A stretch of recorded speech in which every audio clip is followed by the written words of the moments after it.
Challenge to the New World Order to make it an acceptable and fruitful New World Order was to make it clear enough. Ich glaube, eine neue Weltordnung wird entstehen, weil sie entstehen muss. An irgendeinem Punkt wird ein Equilibrium entstehen zwischen den verschiedenen Einflüssen und das wird dann die Weltordnung sein. Aber es könnte auch die Weltordnung des Chaos sein. Still they don't know what are the rules of the game, the new game of the post-Cold War. A new world order can emerge. A world quite different from the one we've known. A world where the rule of law supplants the rule of the jungle. A world in which nations recognize the shared responsibility for freedom and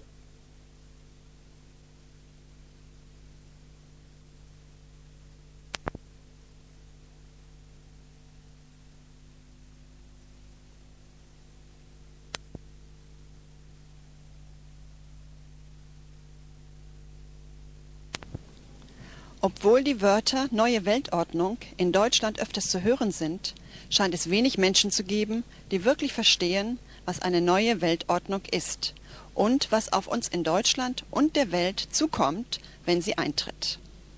Um die Frage, was ist die neue Weltordnung, zu beantworten, sind wir von Hamburg nach Sydney, Australien geflogen, wo wir einige Menschen getroffen haben, die die Entwicklung der neuen Weltordnung seit Jahren verfolgen und die uns in diesem Film aufklären werden. Unser erstes Interview ist mit einem ehemaligen Beamten, der wegen seiner jahrelangen Tätigkeit im australischen Geheimdienst anonym bleiben muss. Viele Menschen glauben, die neue Weltordnung ist der Zustand der Weltpolitik nach dem Zusammenbruch der Sowjetunion und des Kommunismus. Stimmt das? Nein. Die neue Weltordnung ist der Versuch einer Gruppe Internationalisten, eine selbsternannte Elite, die ganze Welt zu kontrollieren durch eine von denen aufgebaute Weltregierung. Sie wird diktatorisch sein, nicht demokratisch gewählt, und da sie nicht gewählt werden, brauchen sie auch keine Rücksicht auf uns zu nehmen. Ein sogenannter Polizeistaat. Sie brauchen auch eine Weltarmee, eine Weltwährung, eine Weltreligion, eine Weltkultur. Privatbesitz wird nicht mehr toleriert und jeder Mensch wird registriert, bekommt eine Nummer und diese Daten werden auf einem Weltzentralcomputer gespeichert. Eine Weltarmee, haben Sie gesagt. Wenn die ganze Welt vereint ist, wozu brauchen wir dann eine Armee? Wir brauchen keine Armee. Die Elite braucht eine Weltarmee. Wenn die Völker, wenn die Menschen bewusst werden, was die Elite mit uns vorhat, dann wird es überall Bürgerkrieg geben. Und sie werden wahrscheinlich in Deutschland schwarzafrikanische Soldaten bekommen, wir in Australien wahrscheinlich türkische Soldaten und so weiter, so wie die Blauhelme heute. Dann haben Sie eine Weltwährung gesagt. Welche Weltwährung bekommen wir denn? Yen, Dollar, Euro? Nein, die Welt wird bargeldlos. Wir werden alle mit Smartcards arbeiten und jeder Pfennig, den Sie dann ausgeben, wird registriert. Eine Weltreligion. Es gibt nur den einen Gott. Manche Menschen werden meinen, eine Weltreligion wäre ganz vernünftig. Sie müssen wissen, dass diese Elite keine Moral besitzen. Die sind auch nicht christlich noch islamisch. Sie stellen Satan und Gott gleich. Eine Kultur. Was ist denn aus der multikulturellen Gesellschaftsidee geworden? Ja, wenn die Grenzen und die Nationen verschwinden, verschwinden auch dann die Kulturen. Der Sinn der multikulturellen Gesellschaft ist sowieso eine Monokultur. Eine Mischgesellschaft, wo die Menschen das Zugehörigkeitsgefühl für ihre Nation verlieren. Und damit sind sie auch leichter zu kontrollieren. Wie wird Privatbesitz weggenommen? Privatbesitz wird wahrscheinlich nicht weggenommen, es wird nicht mehr toleriert, sondern es wird durch extrem hohe Gebühren sowie Wasser und Müll und hohe Steuern unmöglich gemacht werden, es zu halten.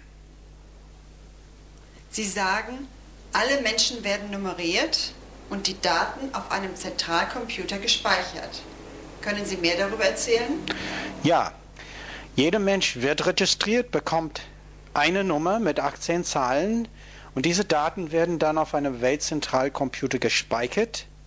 Allerdings die Technologie für die Implantation von Mikrochips unter der Haut besteht schon und die ersten Versuchsmenschen, 6000 Menschen in Schweden und Großbritannien, tragen schon bereits diese Mikrochips unter der Haut.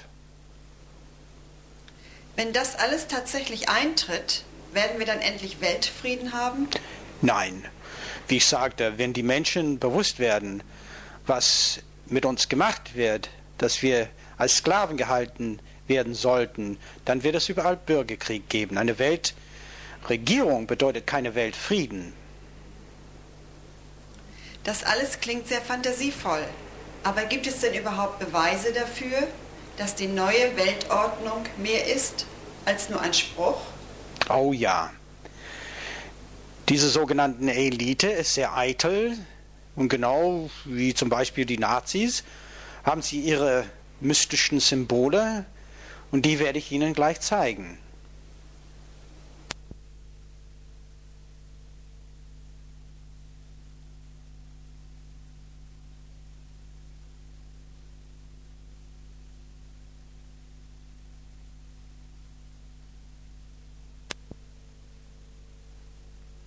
Drei wichtige Symbole der Neue Weltordnung sind das Pentagramm, auch als ein okkultes Symbol der Hexen bekannt.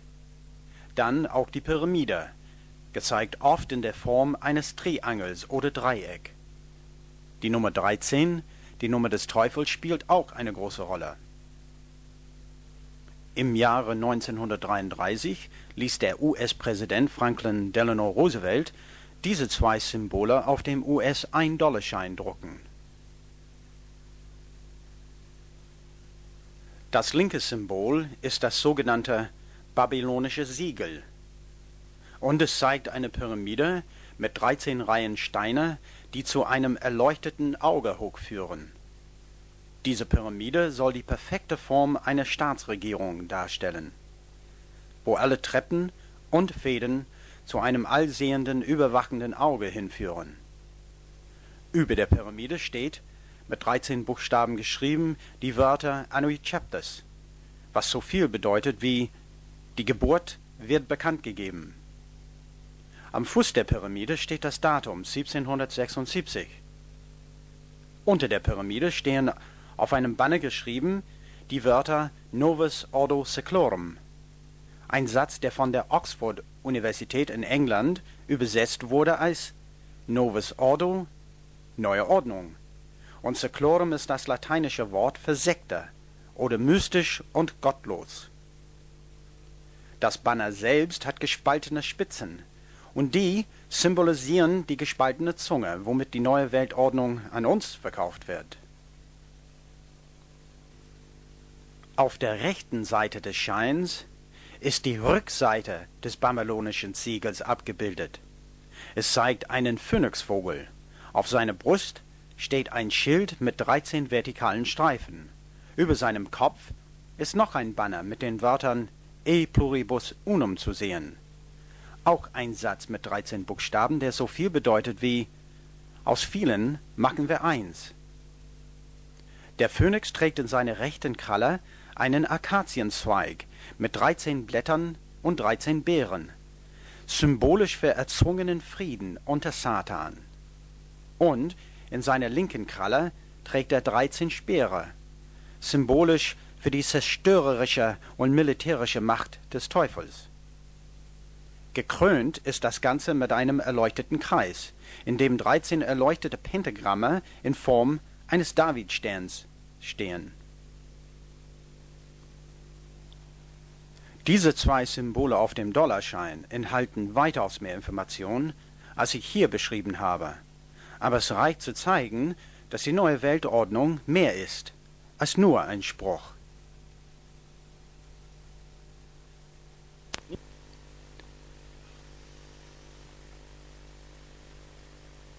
Nicht nur in Amerika, sondern auch hier in Europa ist die Elite dabei, ihren Symbolismus uns ins Unterbewusstsein einzuprägen. 1992 brachte der Europäische Rat für Kultur in Frankreich dieses Poster auf den Markt. Unten auf Englisch steht Europe, many tongues, one voice oder Europa, viele Sprachen, eine Stimme. Und um diese Idee zu unterstreichen, haben sie Europa als einen neuen Turm von Babel dargestellt.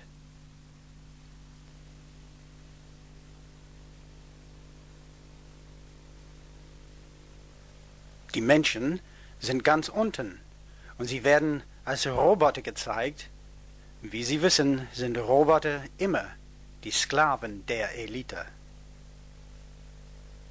Obwohl die Berge auf der rechten Seite des Posters ganz normal gezeichnet worden sind, sind sie links in Form von Pyramiden abgebildet. Etwas merkwürdig. Wo gibt es in Europa Pyramiden? Wieder wird das ganze Bild von einem Kreis von Pentagrammen gekrönt. Nur diesmal sehen die Pentagramme ganz anders als normal aus. Auf diesem Bild stellen sie den Dämon Baphomet dar.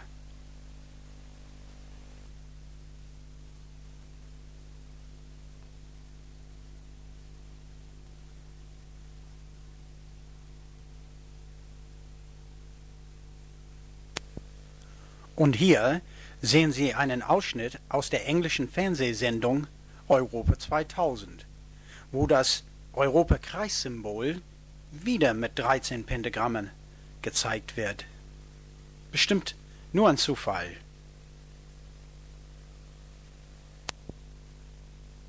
Und hier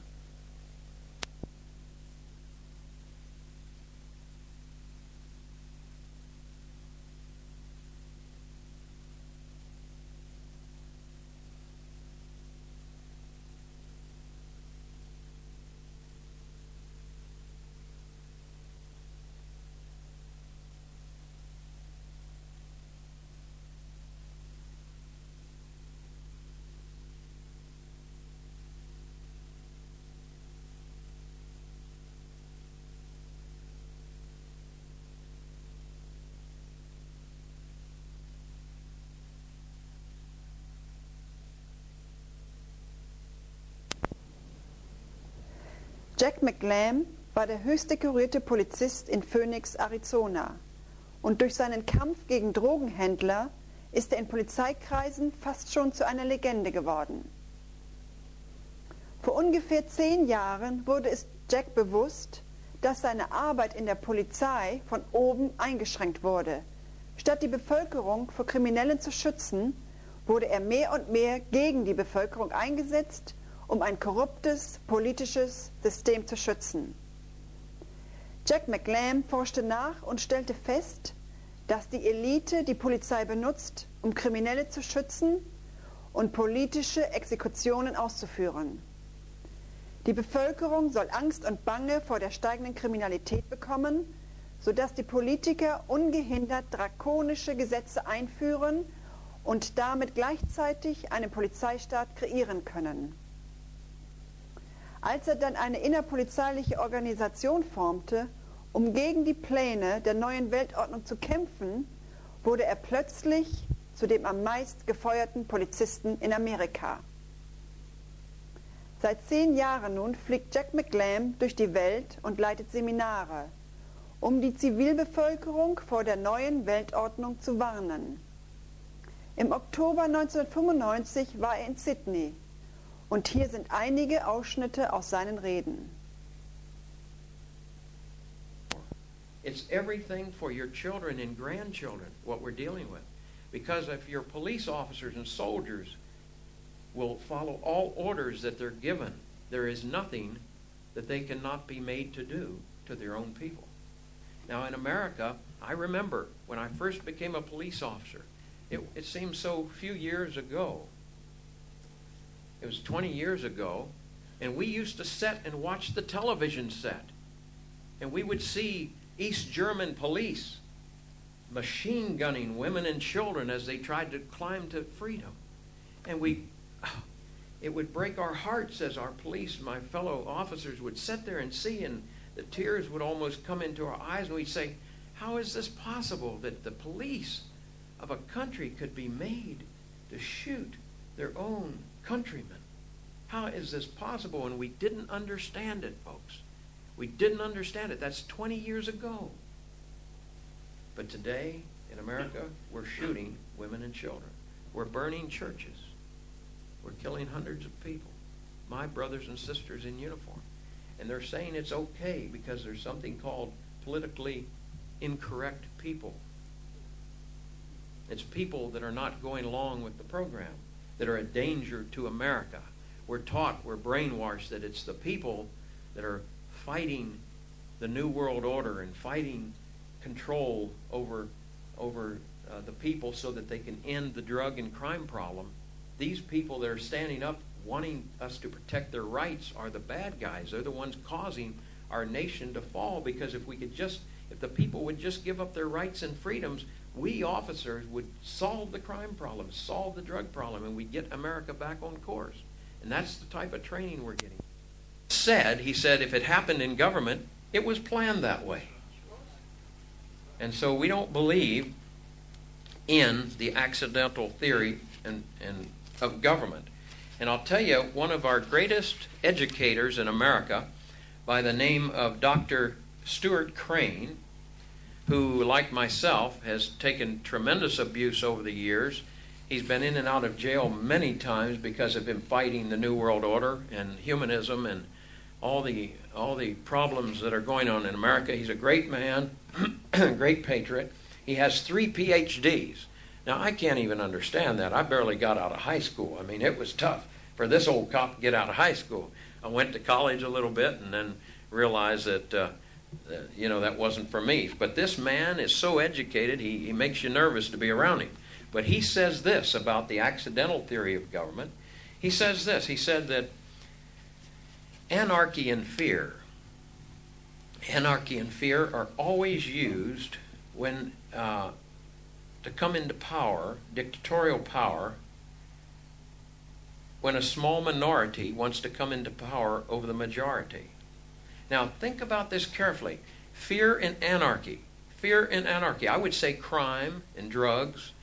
These type of things are used to create fear and anarchy in America. And he said, Dr. Stuart Crane says that when a small minority wants to come into power over the majority, they create chaos, and out of chaos is supposed to come order. Now, I know some of you are shaking your head. You know where I got that from. And that's exactly what they've been doing in America and other countries, I'm sure, too. But Dr. Stuart Crane went on to say, a result of a successful anarchy is always a police state. And he says the reason for this is if the type of government is decided by violence and crime in the street, an autocratic dictatorship is inevitable because the people will demand it. Isn't that interesting? In America today, crime, fear, drugs, I'll tell you, driving fear unbelievably. Environmental.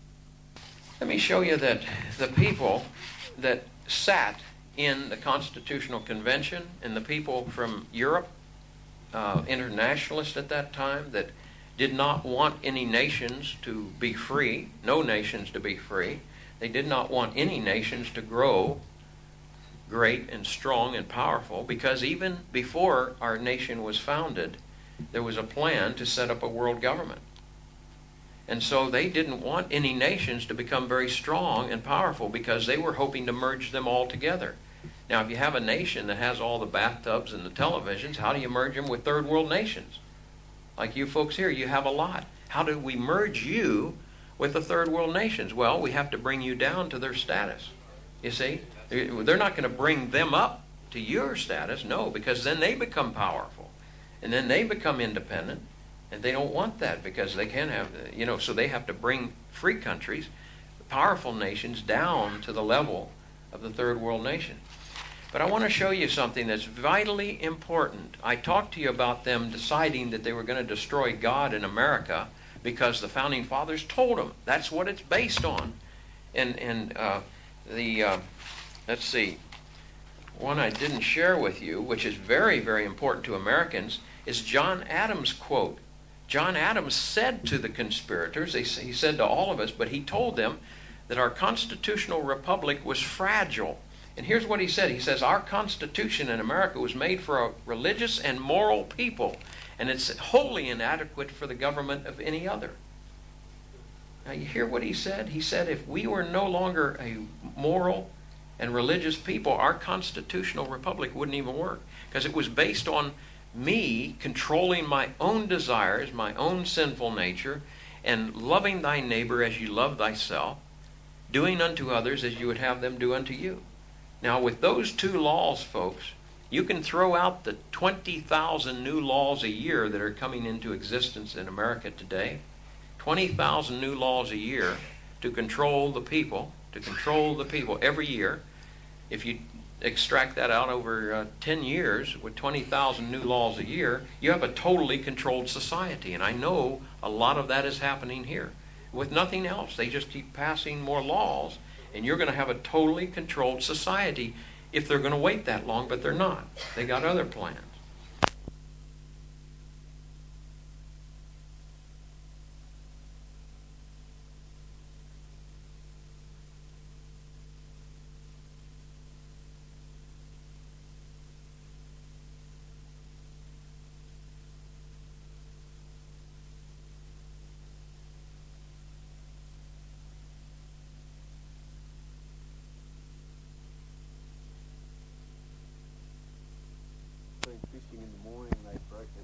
Es ist jetzt 1996, 4 Jahre vor dem Jahr 2000.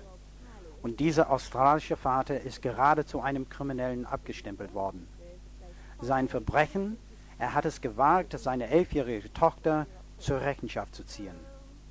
Nach einem Einkaufsbummel, wo sich die Mädchen ziemlich schlecht benommen haben, ging die Familie zurück zum Auto, wo die 10-Jährige prompt den Autoschlüssel im Türschloss abbrach. Der Vater wurde darauf gezwungen, von der Passagierseite einzusteigen, aber dort saß schon seine älteste Tochter und die ließ ihn nicht rein. Verärgert brummte der Vater, Mensch, beweg dich doch, oder du kriegst einen Tritt in den Hintern, und gleichzeitig machte er, ohne das Mädchen zu treffen, eine Trittbewegung mit seinem Bein.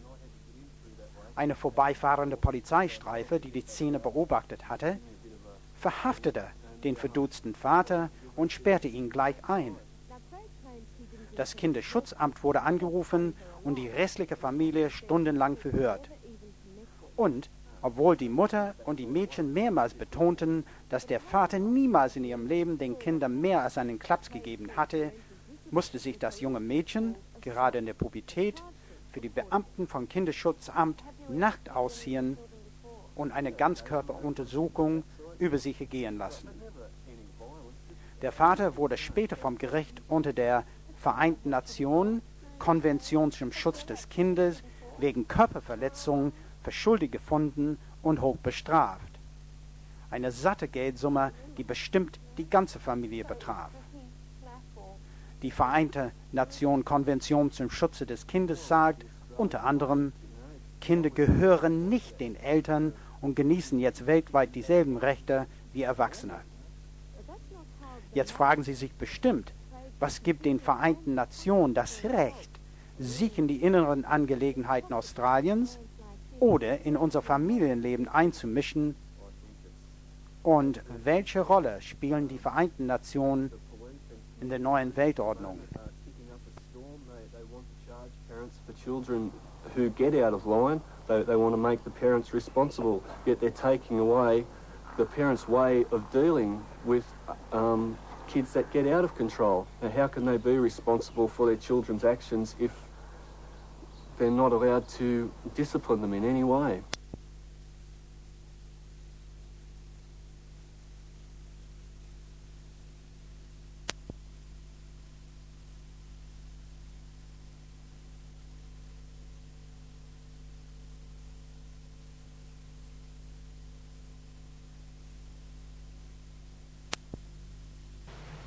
Heute spreche ich mit einem Journalisten und Schriftsteller. Karl-Heinz, welche Rolle spielen die Vereinten Nationen in der neuen Weltordnung? Ja, Gerda, die UN ist Werkzeug einer mächtigen Elite. Sehr wenige von uns wissen, dass zahlenmäßig die Stimmen in den Vereinten Nationen von den diktatorischen Ländern gegenüber den demokratischen Ländern in der Mehrheit sind. Können Sie uns ein paar Beispiele geben? Wir haben in den UN-Jahrbüchern, die bis zum Jahre 1983 freigegeben worden sind, eine interessante Liste von allen Befehlshabern der sogenannten Friedenstruppen erhalten und sehe da, jeder einzelne General stammt aus Russland. Demzufolge wussten die Nordkoreaner ganz genau während des Koreakrieges, wie, wann und wo der Feind angreifen würde. Die UN-Generäle haben es den westlichen Bomberpiloten verboten, höher als 30.000 Fuß zu fliegen, da die russischen Raketen nicht höher als 30.000 Fuß fliegen konnten. Dieser Zusammenhang waren den US-Piloten zu dieser Zeit ganz bestimmt nicht bekannt. Ein anderes Beispiel ist die Lucas-Organisation. Lucas hat ein Büro in dem UN-Gebäude in New York. Das Ziel dieser Organisation ist, eine neue Weltreligion aufzubauen. Am Anfang hieß diese Lucas-Organisation die Lucifer Organization, aber aufgrund des negativen Images mussten die den Namen ändern. Sie können sich ja selbst vorstellen, wer oder was diese Religion anbetet. Wie üben die Vereinten Nationen Einfluss auf solche Länder wie Australien oder Deutschland aus?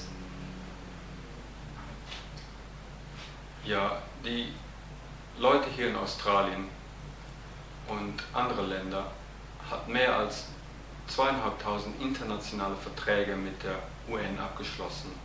Und in 1994 hat der oberste Gerichtshof in Australien bestimmt, dass diese Verträge für Australien bindend sind und können sogar australische Gesetze außer Kraft setzen. Und so wäre es wohl in allen Ländern, die Verträge mit den Vereinten Nationen abgeschlossen haben, so wie zum Beispiel Deutschland auch. Was sind das für Gesetze? Hunderte von diesen Gesetzen sind natürlich sehr nützlich, wo sie unsere Ökologie schützen beispielsweise. Aber auf der anderen Seite hat die UN Gesetze zum Schutze von solchen Gruppen wie die Kinderschänderorganisation NAMBLA.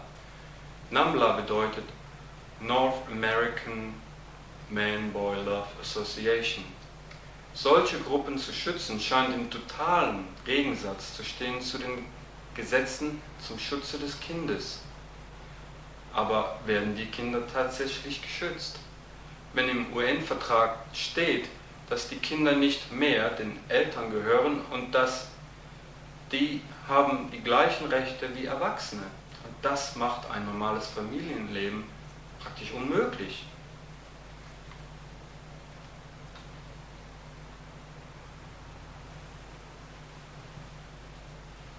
In welcher Weise können wir die Zusammenhänge zwischen der UN und der neuen Weltordnung erkennen? Wenn Sie sich das neue UN-Gebäude in Tokio in Japan einmal genauer anschauen, dann werden Sie bemerken, dass es in einer Form der Pyramide gebaut worden ist und dass es genau 13 Stockwerke hoch ist. Ist das nur ein Zufall? Im Giebel ist das bereits bekannte Auge das allmächtige Auge. Aber leider haben wir kein besseres, deutlicheres Bild davon.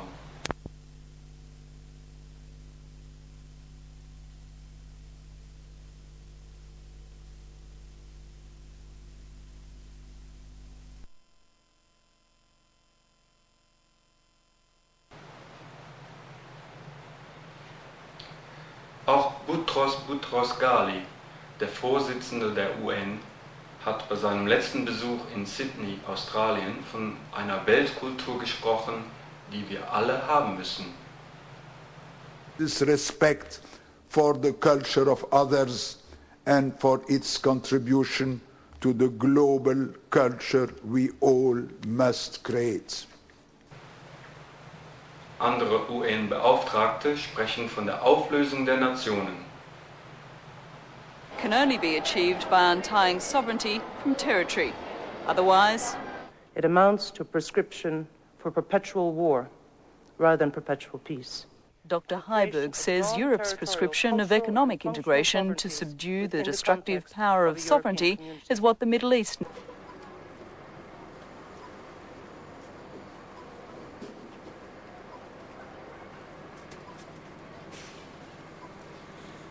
Wer viel ist, der merkt, wie alle westlichen Industrieländern unter Zwang stehen, multikulturell zu werden.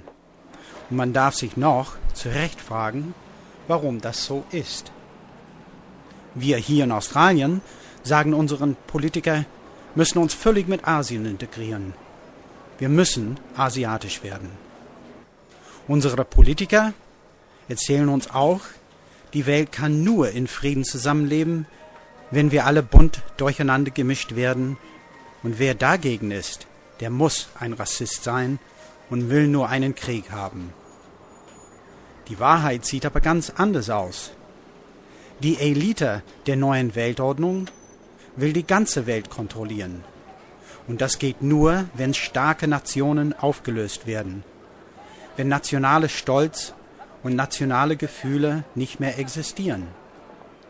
Wenn alle Grenzen fallen und die ganze Macht bei einer Zentralregierung liegt. Aber wie zerstört man eine starke, reiche Nation?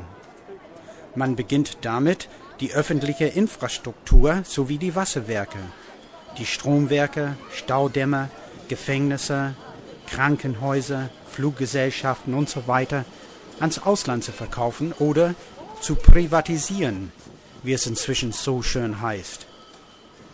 So kann die Elite solche Industrien viel leichter und besser übernehmen und kontrollieren, als wenn sie alle in der öffentlichen Hand bleiben.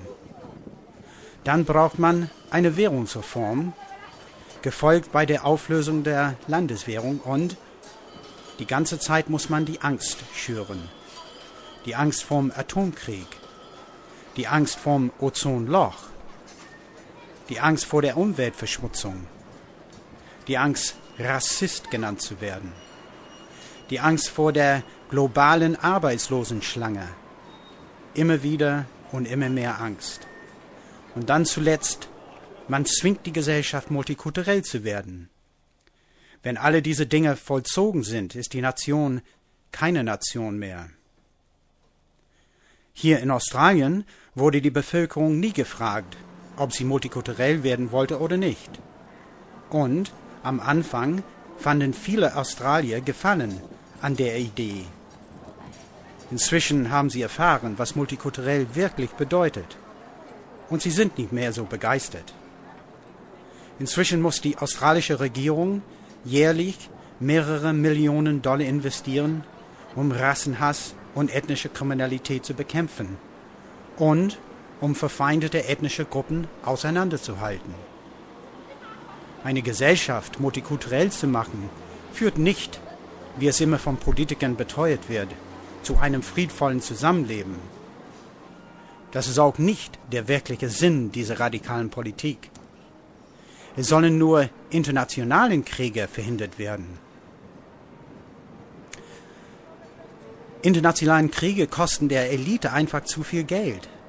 Mit Bürgerkriegen kann man das Volk geteilt und besser unter Kontrolle halten. Bürgerkriege scheinen schon von vornherein eingeplant zu sein, wie der deutsche Bundeskanzler Dr. Kohl vor ein paar Jahren in einem Interview andeutete. Ein Haus Europa lieben, dass alle ihre Wohnungen dort drin haben, je nach ihren Bedürfnissen, alle Völker, dass die Streitigkeiten, die permanent da waren und permanent da sein werden, es hat keinen Sinn, die Illusion zu haben, wir würden keinen Streit haben, auch um ökonomische und andere Fragen, dass die aber zivilisiert ausgetragen werden. Ich sage es einmal ganz einfach formuliert, der Krach findet im Haus statt und nie mehr auf der Straße. Und Straße würde in diesem Fall Krieg bedeuten. Kleine Bürgerkriege werden ganz einfach und schnell von Truppenverbänden, die eine Spezialausbildung bekommen haben, niedergemacht.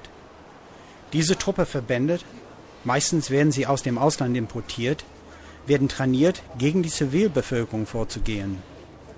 Sie werden hier in Australien und in Amerika SOG-Gruppen genannt, Special Operation Groups oder auf Deutsch Sondereinsatzgruppen. Ein Volk, das so zersplittert, entmachtet und überwacht wird nie wieder die Kraft finden, sich gegen seinen Unterdrücker zu erheben. Und was ist mit den Asylanten, die hierher kommen? Was wollen sie denn überhaupt hier in Australien? Also sie suchen nur Schutz. Einen sicheren Schutz vor den Krallen der Elite. Sie haben nur noch nicht bemerkt, dass die Elite hier geboren wurde. Und wenn wir die Weltregierung bekommen, wo finden sie dann Asyl?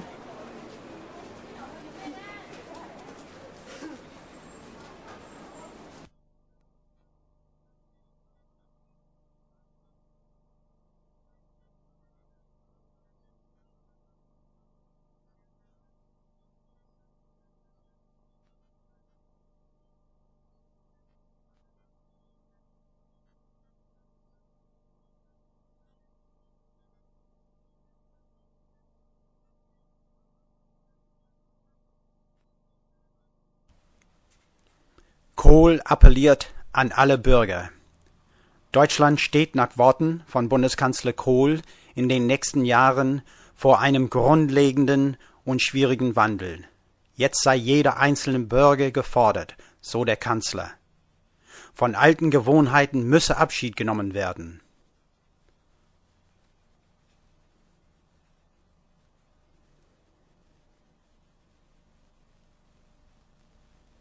Century in the history of the world. I am convinced that the next century and your most productive years will be. Es ist natürlich nicht nur der deutsche Bundeskanzler, der weiß, dass es keine internationalen Kriege mehr geben wird. 1994 gab US-Präsident Bill Clinton eine Rede in der Staatlichen Universität von Moskau, wo auch er voraussagte, dass es in diesem Jahrhundert keine internationalen Kriege mehr geben wird. Die einzigen bewaffneten Kämpfe, die es geben könnte, werden die Kämpfe gegen Terroristen sein. In the 21st century, we will face new and different security threats. In the 21st century, I predict to you, there will be no world war to write about between nations fighting over territory. I predict to you that there will not be a new great colossus killing tens of millions of its own citizens to maintain control. I believe Später definierte der Präsident, wer und was ein Terrorist ist. Laut Clinton ist jeder ein Terrorist, der gegen seinen demokratischen Friedensprozess ist. In anderen Worten, wenn Sie nicht mit seiner Art der Demokratie einverstanden sind, können Sie als Terrorist abgestempelt werden und Sie können vielleicht als freiwillig enden. Was für eine Demokratie erwartet uns, wenn jede Art der Widerrede tödlich enden kann? Die Demokratie in einem Polizeistaat?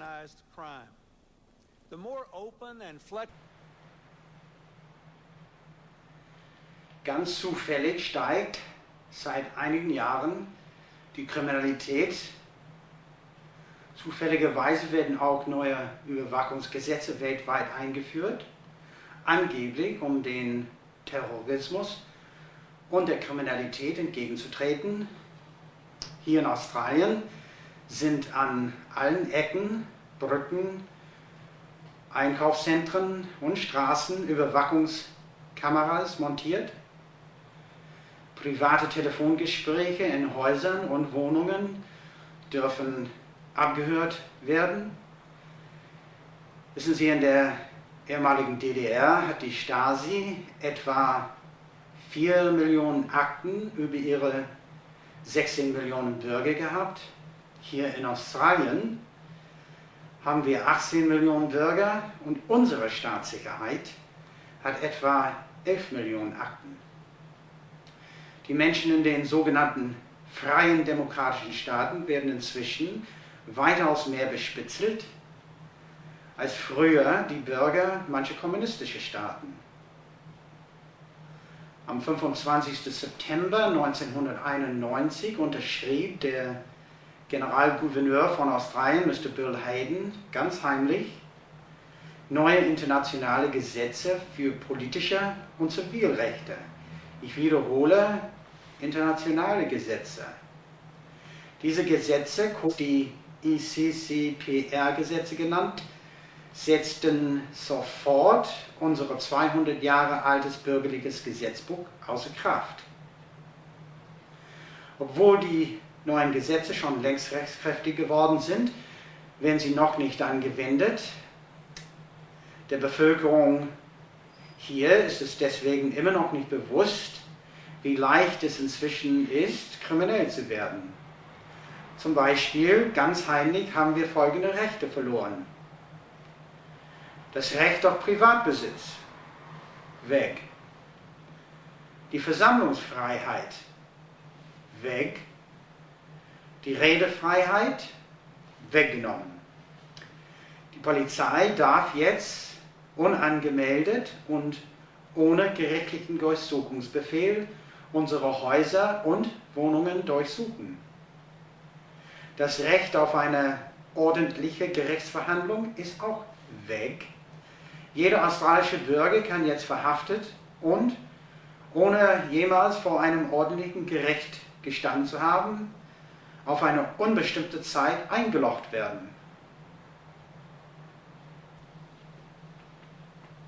Wie ich sagte, diese Gesetze werden noch nicht angewendet. Aber die Regierung hat es vor, irgendwann diese Gesetze anzuwenden. Und dann kann die Hölle los sein. Die Bevölkerung wird rebellieren. Aber die Regierungen in Amerika und Australien haben schon längst vorgesorgt. Und um große Mengen Staatsbürger einzulochen, haben sie einer Privatfirma die Erlaubnis und das Geld gegeben, riesengroße Gefängnisse zu bauen.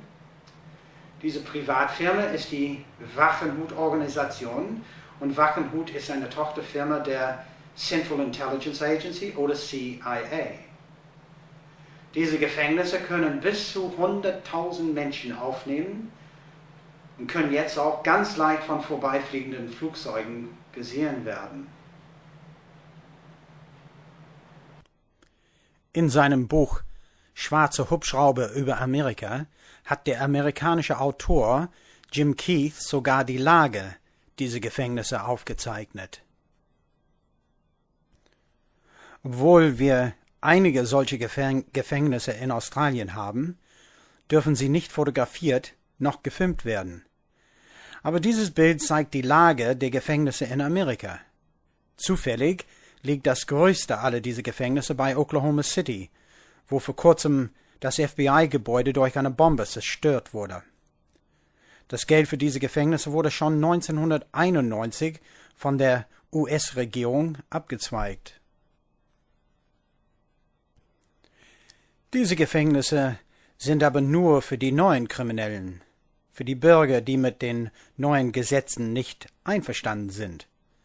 Für solche Bürger, die mit Gewalt vorgehen, sind sogar Konzentrationslagern vorgesehen und diese Karte zeigt die vorgesehenen Orte für die KZs.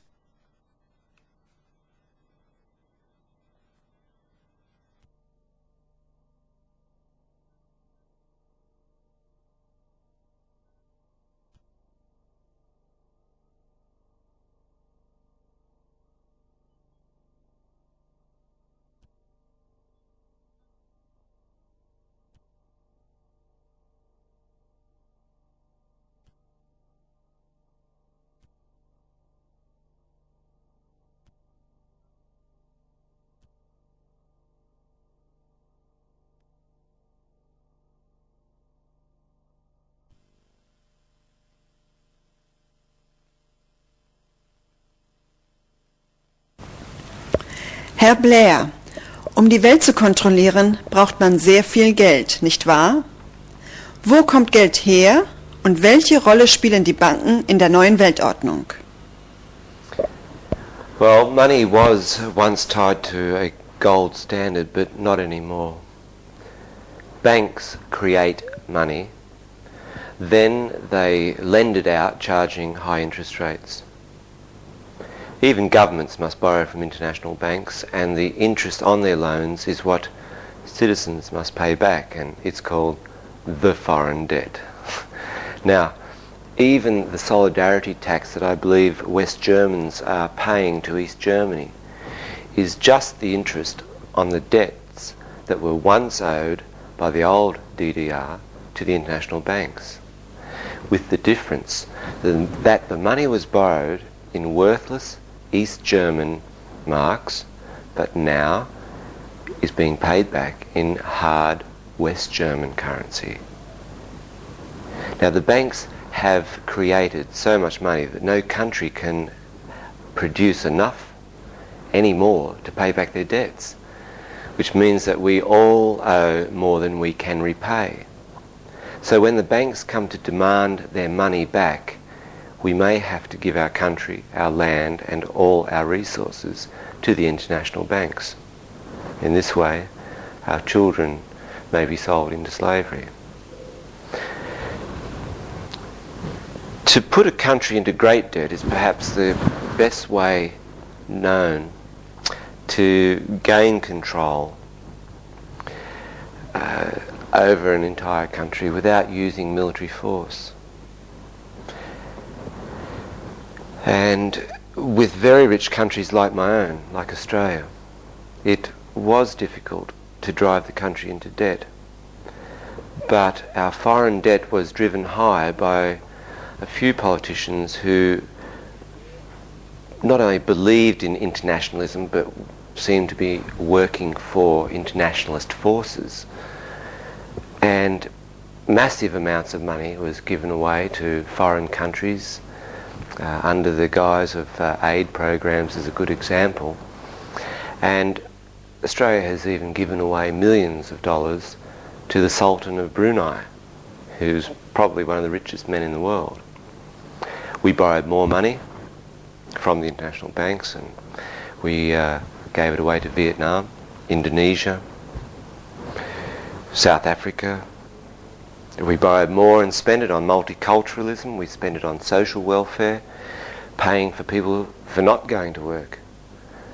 We took in hundreds of thousands of immigrants, even though we have very high unemployment.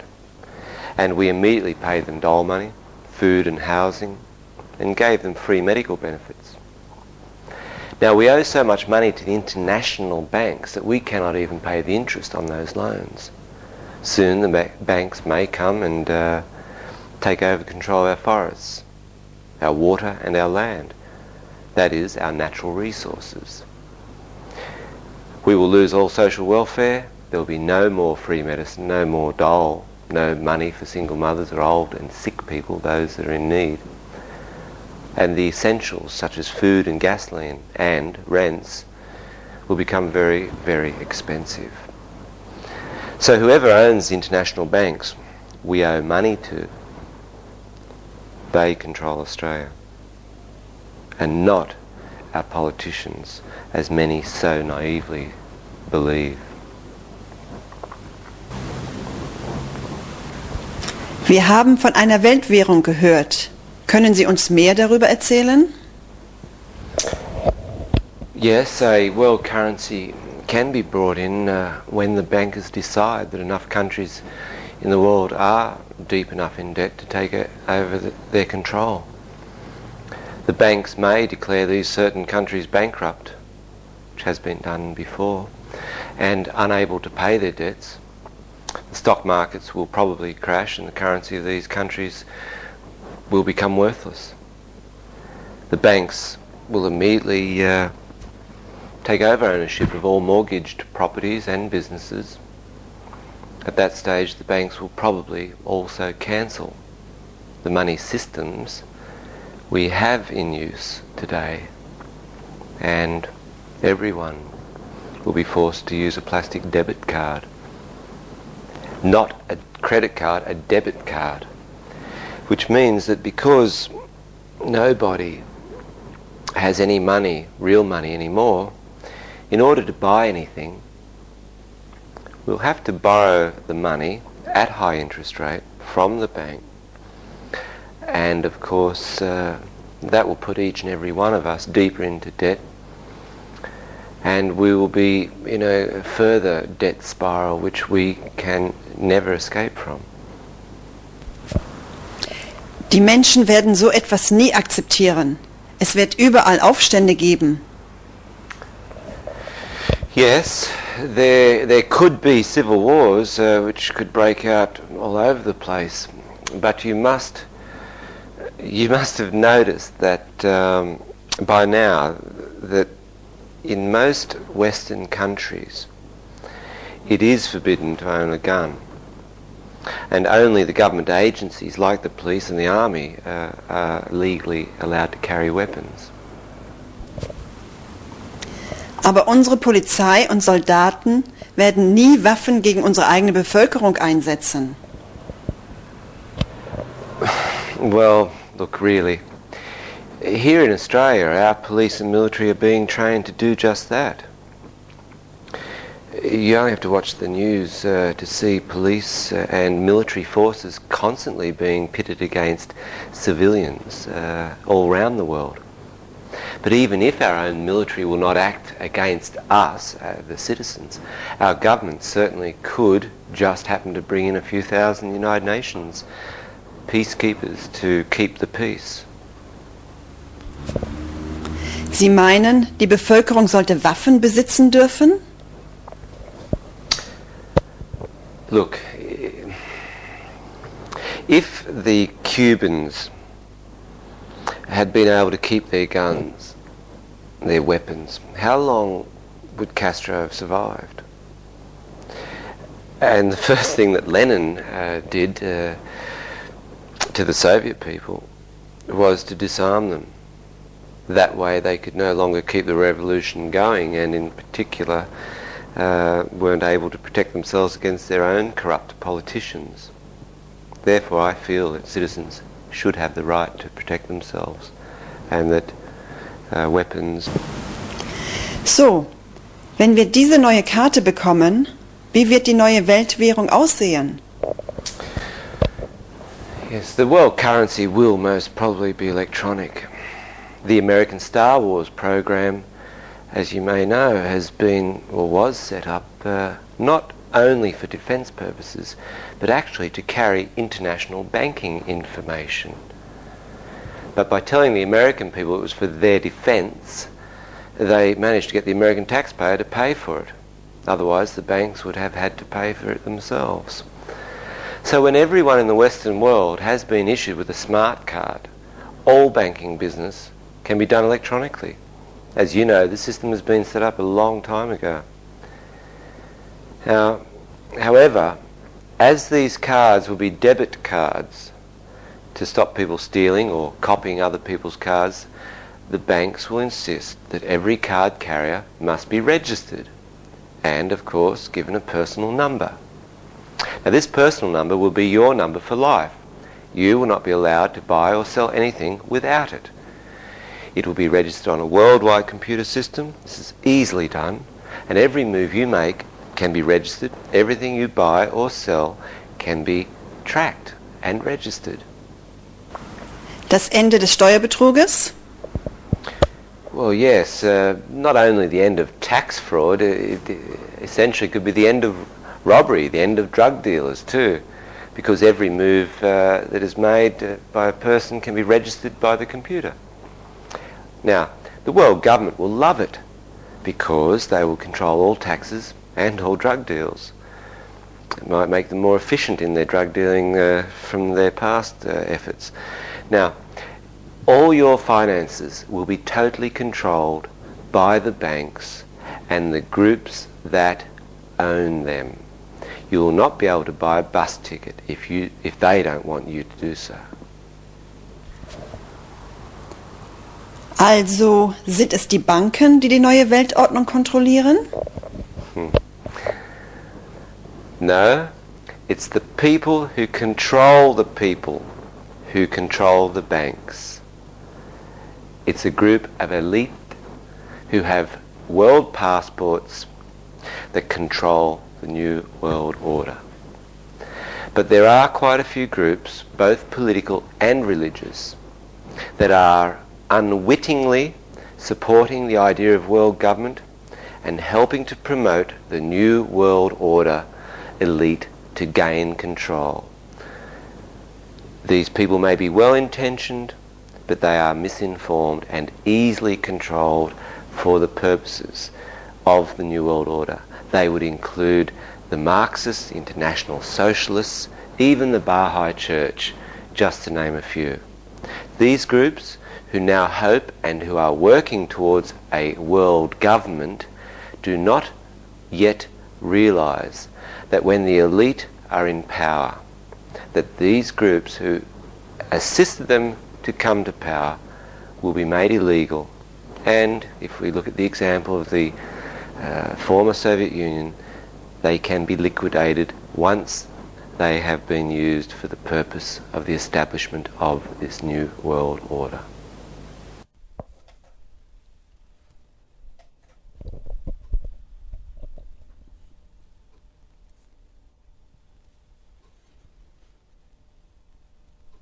Im März 1975 trafen sich in Lima, Peru, die Mitglieder der UNIDO. Aus dieser Konferenz entstand die sogenannte Lima-Deklaration. Dieser Vertrag wurde von allen westlichen Industrienationen unterschrieben.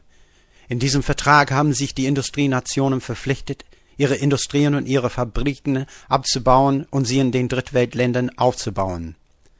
Seit 1975 sind mehr als die Hälfte aller australischen Industrien abgebaut worden und nach Asien gegangen. Die Produkte, die wir jahrelang selbst gebaut und hergestellt haben, müssen wir jetzt aus dem Ausland importieren. Jeder vierte Arbeiter in Australien ist jetzt arbeitslos. In welchem Land sind die deutschen Arbeitsplätze geblieben?